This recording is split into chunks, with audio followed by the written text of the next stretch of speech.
Welcome to the Giborim Podcast, where we meet Jewish heroes and hear their stories of stepping up in the aftermath of that dark day, October 7th. Today's episode is part 2 of our conversation with David Machness.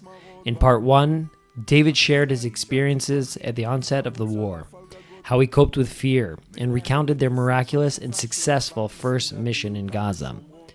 In part 2, David delves into the more complex missions that followed and shares what it was like to serve under the iconic leader, Tomer Greenberg of blessed memory.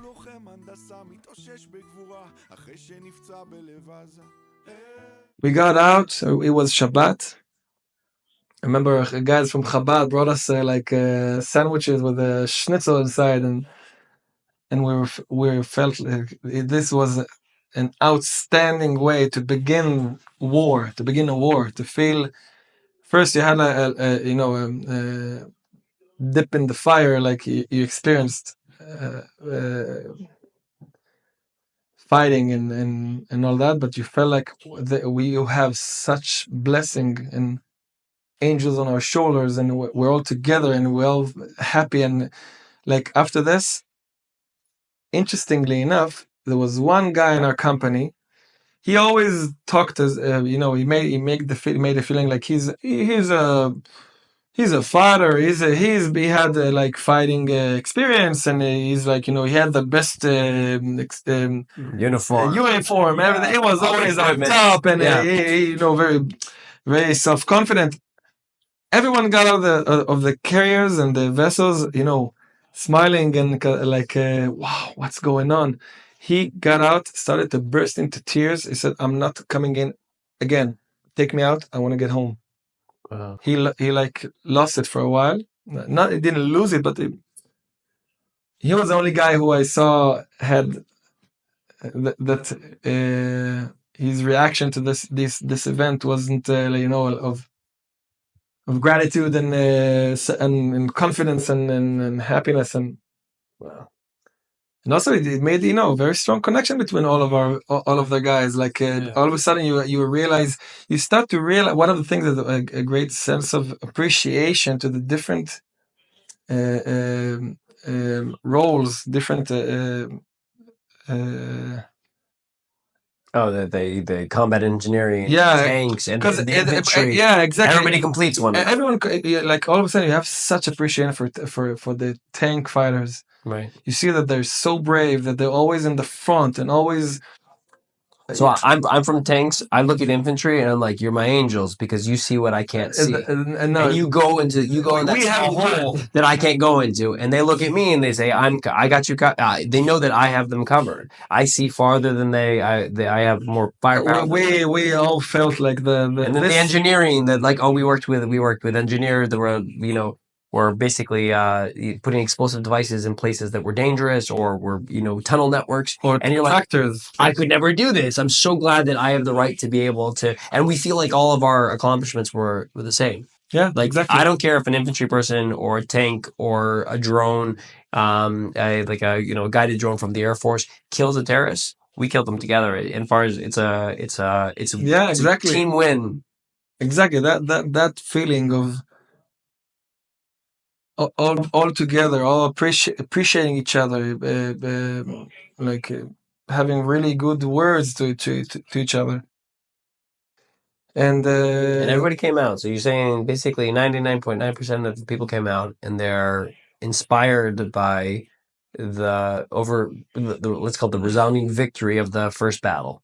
Exactly, and the feeling of blessing. It is a feeling of something beyond just whatever you see with your own eyes. God's got our back. Exactly, and then we got in again, and again no one asked to have replacement. And then starts the second, let's say this is the second part of the war for me, which is getting to the area of the beach and to the division outpost next to the Gaza city, and then starting to get into Gaza city and then Zaytun neighborhood next to Gaza, and Sajaiya. And up until we got to Sajaiya, the feeling was we're unstoppable. Everywhere we've been to, we're killing them, and we're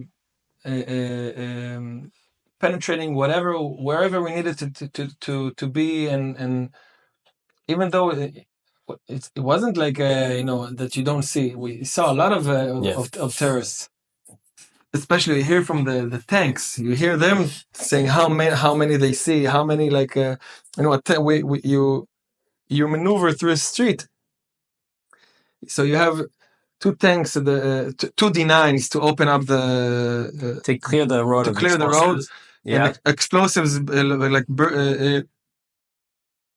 exploding on their I don't know what it's called, but like the front part of it. The front part, the big front part that shovels whatever, and then they take a step back, and tanks come in, and like if they need to get into a junction, and the tanks come into the junction, they and you hear them on the communications. I see a guy with an RPG. Boom! I got him, and wow. It was or the D9 saying I was hit with 3 RPGs, and he's still functioning, and or a guy from the D9 saying that the tractor saying I see 3 terrorists behind the wall. I'm bringing the wall on them, and feeling that we're together, we're doing this, everything is we just said unstoppable. Then then came the week of the ceasefire. Oh, that was a terrible week. We were in the border, somewhere between Zaytun and Sajaiya. I just want to pause. Maybe people don't understand like why a ceasefire is a bad thing. It's a ceasefire basically that enabled us to get the hostage, a large amount of hostages back, which is amazing. But it's also a chance for Hamas to calmly and coolly reorganize. And everywhere that you were as an army is now no longer clear. Exactly. Everything goes back to a place. It's like you never did anything ever. I mean, okay, you have less terrorists to deal with, but still, they've replenished their arms supplies, their communication with each other. They're now regrouping and making a new plan, and they'll go back. I mean, you see what's going on. They'll plant explosives again, and also you understand that the ceasefire is gonna whoever is gonna break the ceasefire is not us. It's gonna be them, because our ideology, the army so-called ideology, is that no, we're not gonna stop. We'll abide by international law. Exactly, all that. Even though we know that they don't do the same. Exactly. International law basically means let evil do its job, and we'll tie our heads behind our backs, right? Not to deal with evil. And our Tomer, the battalion commander, he was always thinking, like his mind was thinking, okay, what might happen? And okay, we are supposed to defend in this area, so we make an ambush here, and we make it look as if we're weak here, so they'll come here, and we'll have always and changing positions. And then I asked my company commander to accompany him whenever he goes to sit with the battalion commander to talk about plans, what to do. And you see that this is not only a guy who has the spirit, and he can lead you to. You'll follow him everywhere blindly. Yeah, you see that he's a genius. He's a genius in terms of thinking of how to operate and maneuver, and always have one back plan, second back plan, third back plan, fourth, always, and always whatever one of his officers had an idea, so he asked him, okay, but what if this happened? What if this happened? They sat together. Sometimes it took hours to make sure every corner, every part is to deal with whatever they can think of, to think of whatever can happen. Right. I have to say this point because I think it's so important. So they're talking about a battalion commander who's on his feet all day, every day. and he sits and has these long meetings when he doesn't have the energy to make these long meetings, and he does them anyways. These are people who run off of pure spirit and fumes. Exactly. It could be that he slept maybe 2 hours a day, or and took a nap there with all his equipment and just to put his head. And when someone told me, "Okay, we need to go," I said, "Okay, let's go." But these are guys who operate on spirit, not on regular. Right. And also, he needs to take care of every soldier, and he had a personal, very warm personal relationship. Like he approach, really. He gave you a feeling that he's not far away from you. Like he's with you. Remember, he told me that after he died, one of the company commanders of the battalion told me that when he got, his name is Bonnie, when he got to the job, when he got the job, like it was 4 days after his first son was born. And when you get a new company and you're a company commander, there's endless things you need to do, and you need to get to know the soldiers and to learn the terrains and to learn whatever the battle plans. Everything. Exactly. You won't sleep it's endless.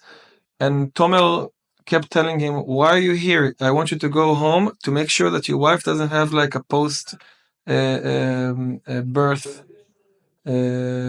complication. No, post birth depression." Oh, right. He had that in mind. Wow. And he's this is somebody Tomer needs in order to be successful at his job. He needs a company commander to come and be on the ball, and he's telling him, "Listen, your wife might have postpartum depression." I'm a medic, and I didn't even think of that, but right. And also, he several times he came up in our company communications to talk to us because we're reserve and we're not organic. Yeah, we're not like the part of the infantry battalion. We're engineering assigned to them. And he always he came up to he was talking to us through communication. He said that you guys are part of us. You guys are part of the 13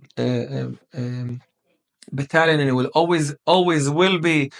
And there's not, I cannot even move without your help. And the way we see you in reserve, and nevertheless doing everything and always looking, but the best soldiers it can be, and that gives us such spirit. And I'm proud of you so much. He took time to do all these very personal.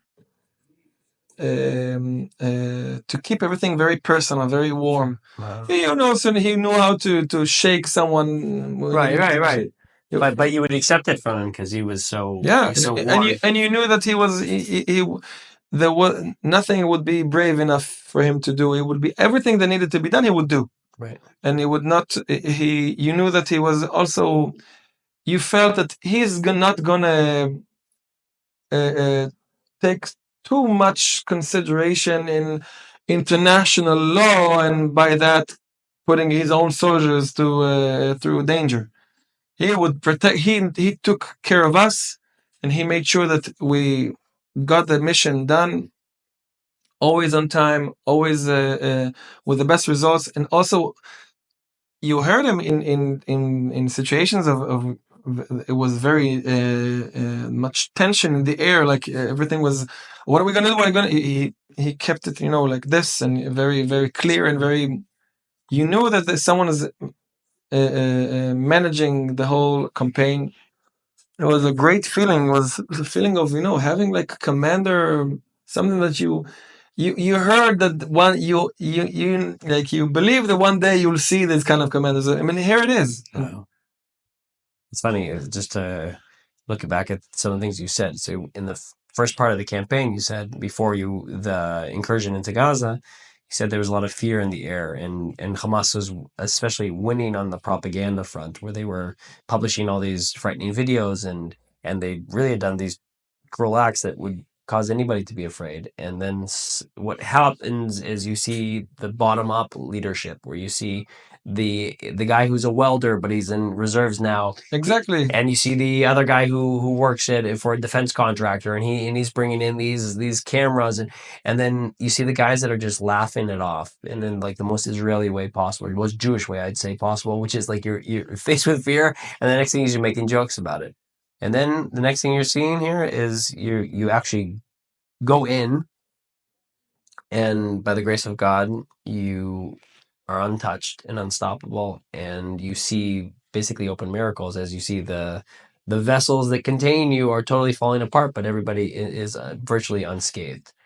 And then you talk about this leader. You talk about the fact that now you have this leader who's showing you, first of all, he's showing gratitude to you, saying how great you are and how irreplaceable you are, and part of what he has to orchestrate, and how you're a vital piece in it, and making it to the individual level, making you feel like you belong and you're important, you're needed. And at the same time, he's showing you, there's nothing that I'm not willing to do together with you. And you also see he's a genius. You see that he's the tactician. He's the consummate leader. And also, I heard in his funeral that he was a fuzzy wuzzy daddy. Like he had a daughter, 3-year-old daughter, and he was like the most loving father and very, very soft. And also when his mother-in-law said that when he joined the family, when they got married, he opened up a WhatsApp group called all the cuties, kol hamudim, for all the youngsters of the family, and he was keeping contact with youngsters. And when they lived in a place called Almog, which is by the Dead Sea, around that. And he volunteered to be part of the youth, to encourage the youth and to help them to get in the army and to understand what the army is all about. And he was that kind of guy. Like whoever met him got the feeling that he made a covenant with you, a brit. Like he's a that kind of guy. Like it was, and also you hear he had such deep and strong belief. Like he had faith. He always talked about it. Like I feel that we have 41 tzaddikim, soldiers that fell. Taking our back and praying for us. And then, I never met him. I only heard him over the radio. When I came to my company came to Nahal Oz on, I think it was the 11th of October, and it's like really fresh.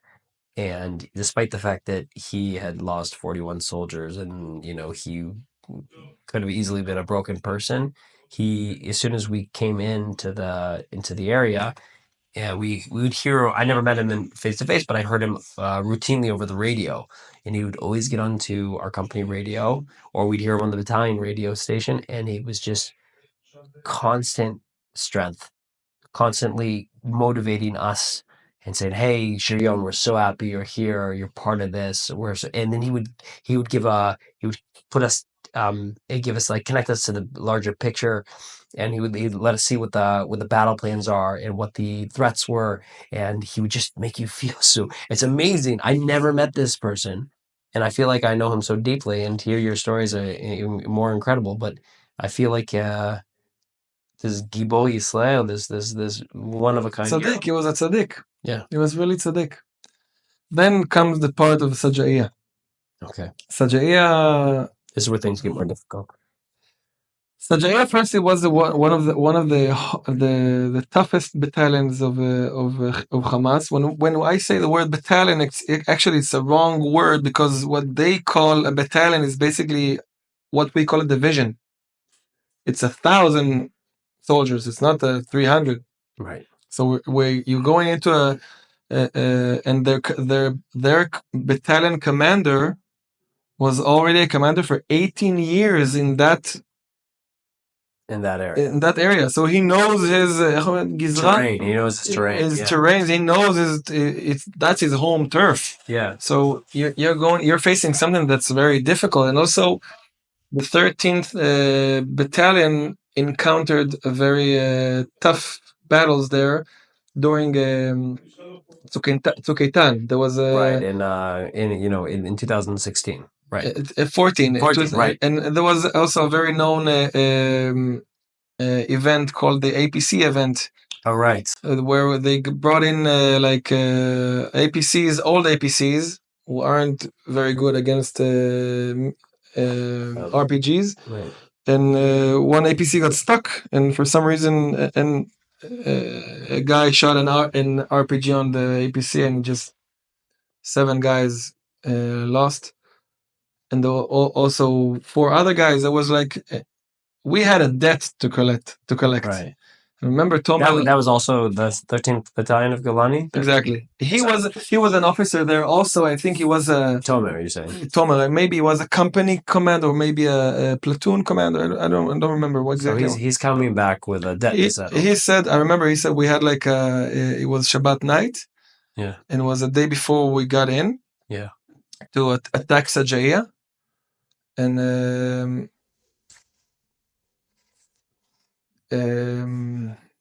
then he gave us a speech.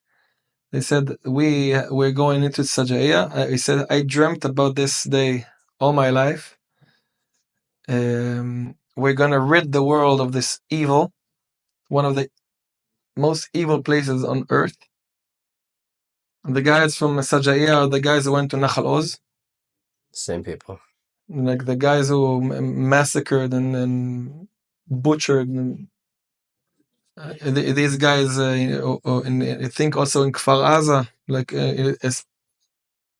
I'm sure it was Nachal Oz, but and he said we have a debt from ever since Tzuk Eitan to collect. And they're gonna collect it with how to say ribit. We're gonna charge interest. Charge interest the way that the Olam HaTachton, like the underworld, the way the underworld doesn't collect. Like we're gonna get our interest, and we went in, and everyone like it's a frightening. We had the feeling, okay, Gaza City, it was nice. Zaytun, it was harder, but it was also very nice. Now we're getting into the real game. And I remember we got in. We were in an outpost next to Sajaiya. Through the night, we heard and we saw in the night vision like bombings of Sajaiya. You're talking about our bombings, like the Air Force bombing. Air Force and the artillery bombing Sajaiya. I remember one of the D9s, one of the tractors, had a sprayed on 7th of October Revenge. And for some reason, a tractor team, like it's 2 guys, replaced the guys who were there before. And the guys who came, the new guys who came, are not from our battalion for some reason. They were from a different battalion. They came from up north. Okay. And it was very so immediate in the last moment, so we didn't even have much time to talk to them. So we got we got into a column ready to move, and it was, we got into a column ready to move into Sajaiya. It was night, and we heard that a different battalion from the Golani already got in. And they had an encounter in a certain street, and they might have casualties. Not sure yet, and like we got the feeling, okay, this is not a game anymore. Yeah. And we got in. It's serious. This is getting serious. We got in, and I remember it was already daytime. We're driving through a street, and then this was a street called Salah Adin. It's the army calls it Tancher route. Mm. This is on this street. A lot of bad things happen because the Hamas loves to use this street. It's a main road that goes through whole the north part of the Gaza Strip. So we got on that road, and we heard that a different battalion had an encounter, and they might have wounded or whatever. So Thomas said, "Okay, we're taking a detour through a smaller street to so we won't get stuck. We're coming from behind to help them." And we took the detour. So you're on your way to help evacuate and save this battalion that just got hit. Exactly. Okay, so the 13th on its way to help out. To help out, and we took a detour, and in front, the front of the column was a tank, and then a D9 and us in our carrier. And you shoot every window, you shoot shoot everywhere. You go through you don't go through just silently. You go and you shoot everything all the time. Terrorist could be and also you need to make sure every turn you take, you need to always ask, where am I open to fire and where am I not open to fire, because it might be a different battalion of us in the street to avoid friendly fire. Exactly, always to avoid friendly fire. That's something you always need to take into consideration, because you're fighting, an upper terrain and under terrain and windows and everything from and drones and whatever and all that, and you also need to make sure that no friendly fire. And I remember that on that day it was already around, I don't know, 11 a.m. or 12 a.m. and a tank was hit by an RPG. So we went into the carrier, like whoever was with the head outside went in, and we started shooting towards the street to make sure to get cover fire. And I remember hearing the evacuation carrier that came in. The tank got hit in a way that it couldn't be opened from outside. So they asked for from the other tank for a guy to come in and to climb from above, to get in and to open from inside. Which is super dangerous, because now super dangerous. You're standing out exposed, exactly, and basically in a trap. And the tank is stuck there, and we're all stuck. And that was the first time I got out. I like in the middle of a battle. Basically. Exactly. That was the first time I got out in the middle of the battle. I remember in our carrier, you don't have like a back door. You need to climb from up. Yeah. So your heart is pounding, of course, enormously, and you go out, and you take cover behind something. You try to find a place where you can add another rifle. A rifle to make sure you're getting the whole picture. I remember had a heart pounding and sweating, and I was there with my rifle like that, and I told myself,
we're going in to help the 53rd Battalion, who got stuck in attacking the school, and a tank was hit. And Tomer said that we need to wait, so they'll evacuate some carriers, some vessels, some tanks, and then we'll get in. We got in. It was just working harmoniously. I mean, to see everyone doing their part, and we're attacking so strong. So we got in, like everything we encountered, we destroyed everything. We had a really successful attack. And then we were able. They were able to take out, also to drag the tank that was hit. I remember seeing a tractor dragging a tank, a smoky tank. It was two guys were dead there. Sadly, were killed. And interesting story is that the 53rd Battalion commander was killed when he went to save us, the 13th, and the 13th Battalion commander got killed when he went to rescue the 53rd, and they were good friends, Salman and Tomer. So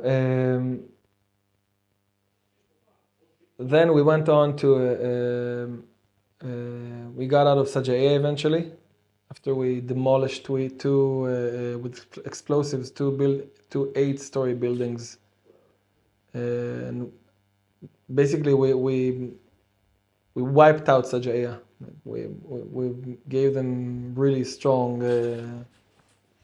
This was one of the most evil places on the planet, and it was dealt with the way it should have been done a long time ago.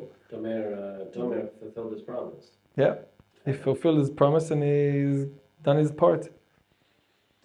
And then we went on to a place. It's called the Camps of the Center. And it's in the center of the Gaza Strip. It's so-called refugee camps. By the way, 2 lies you need to understand. People say that Gaza is the most densely populated place in the world.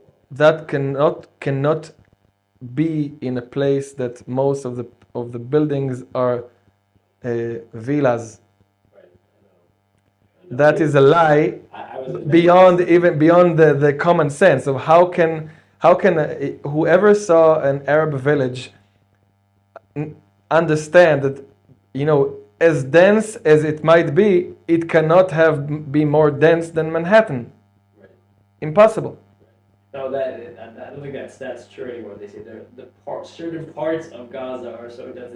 But even then, like I was outside of Shati, and we were in these 10 to 15 store buildings, and they're beautiful inside. Everything's beautiful, and they're all who can build, if you have the ability to build wherever you want and not even buy the land and just build, a 4-story building for one family. And with marble and everything and TVs and whatever, it's the same. It's the same what we have. It's lies, just lies. How we need to be smarter than to be. Just need to make sure that we don't get too fond of swallowing the lies and buying the lies, because it's our decision. These are lies you cannot say you didn't know. Everything's out there. No one can say from the Simchat, from the 7th of October onwards, no one can ever say that he wasn't aware. If you don't want to see, okay, but you don't want to see.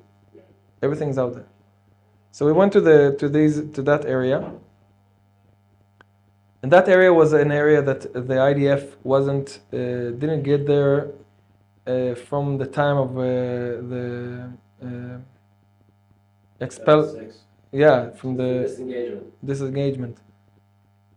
And that was 2005, right? 2006, I think, 2005. 2005. Yeah, the disengagement in 2005. And we saw that's where the Hamas, the Gazan weapon industry is. Right. It's 30 meters below ground with electricity cables that can electrify a small town. And they have water inside, railways inside, like for and we see, you know, inside an industrial area next to um, garage. You see something that looks like a garage. You get inside, you see lots and lots of metal molding patterns or I don't know, ovens to create mortars. Mortars. Right. And next to it is also a shack where you see missiles 2 meter long, with the wire already ready and made. Dozens. Total factory of weapons. Everything. 30 meters below ground. 30 meters below ground. Four buggers, tractors with the arm. They call excavators. Excavators that try to dug together, and they also have like this thick of metal doors inside to make sure that The billions of dollars. billions of dollars of all the world is invested in creating death and making death, perfecting death. That's what they're doing, and everyone's aware of that. They're all aware of that. Oh, yeah. You cannot say You can build a city. you cannot build a city below the ground, and no one's aware of that. And so we were dealing in the last part of our part of the war. We've been there for a month, and we were dealing and trying to find these as much as possible and to blow it up. And then we came back and we were told to gather all up because the Golani division wants to have a ceremony of a combat ceremony of finishing the war, and then you can go work on your vessels again. So all standing there. It's like 4 battalions. It's a very big procession. Yeah. And then the beginning, there's a microphone on a podium, and a guy approaches the mic and with a radio, communications. He just puts it on the microphone, and you hear someone talking, and he says, "Dear fighters of the Golani division, you are the head spear of Am Israel. You're such brave warriors and fighters, and we are the helicopter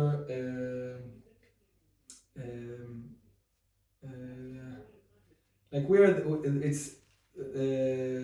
we're talking from the helicopters that accompanied you throughout the fighting, and then you see 2 helicopters flying above us, and it turns out that they're talking to us on the radio now." Wow. And they say, "We're so happy and we're so grateful to Hashem and to you to have the honor of fighting together. Wow. You from below, us from above, and we're here for you whenever you need, whatever you need, till the victory, till the end, till the victory.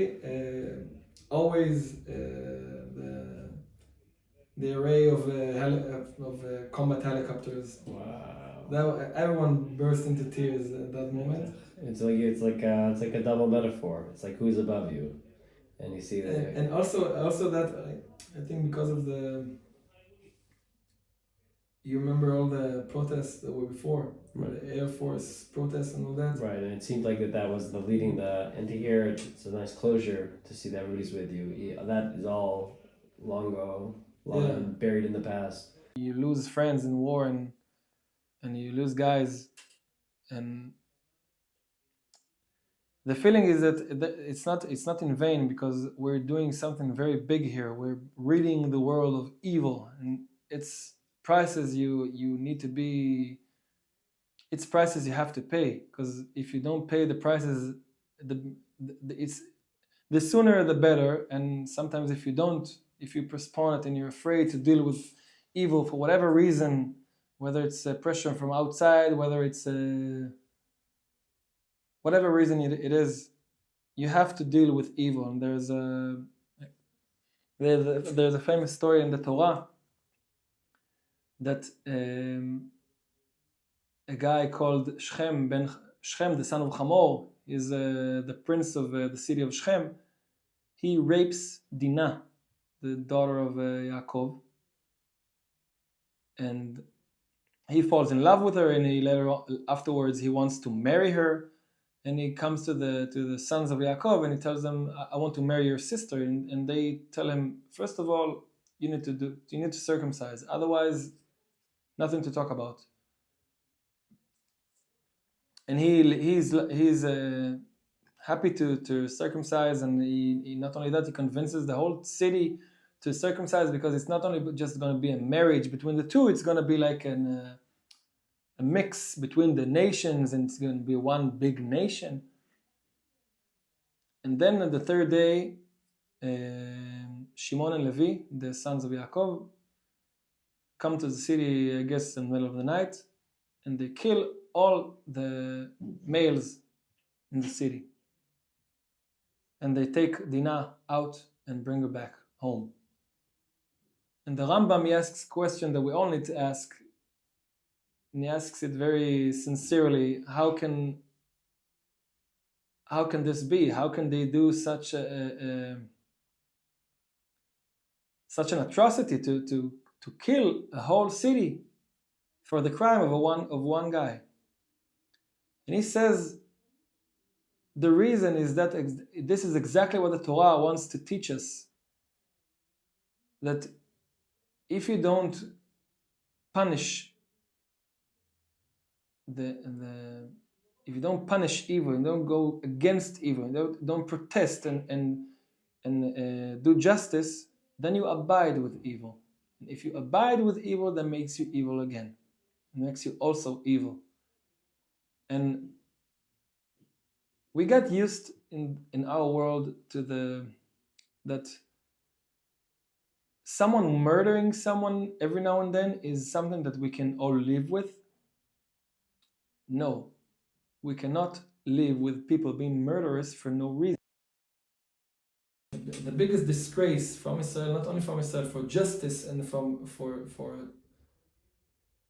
Hashem himself, is when someone goes and murders someone because for the sheer reason of being Jewish, of being Israel.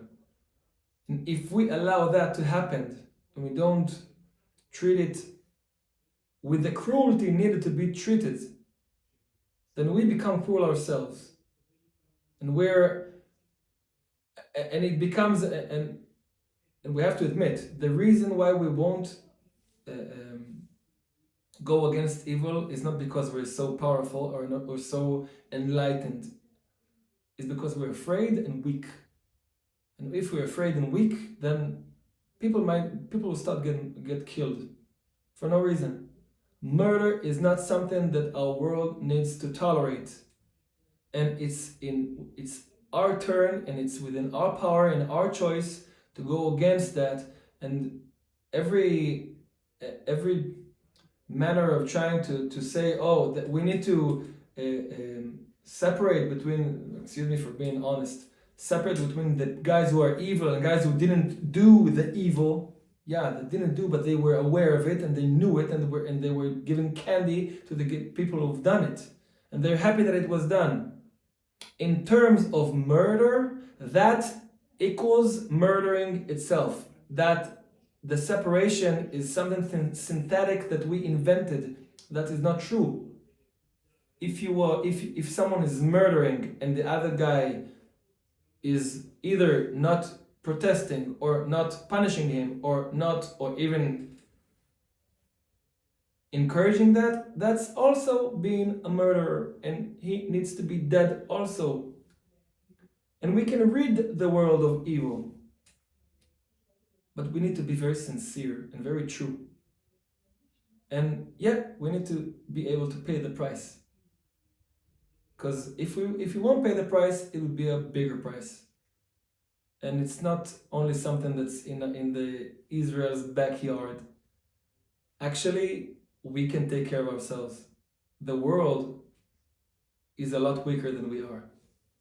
You all need to stand for yourself and start realizing that babbling about human rights is being evil. Don't be evil. Be true, be righteous, and do what it takes. Thank you so much. Pleasure having you, if we can say that, although I came to you.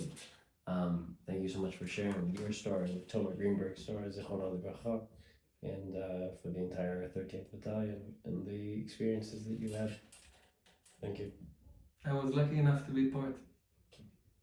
Baruch Hashem. Amen. תודה רבה. נכון כולם נראים רגילים אבל אנחנו עם של גיבורי על לכל אחד תמיד מסתתר חייל מוכן להציל את העולם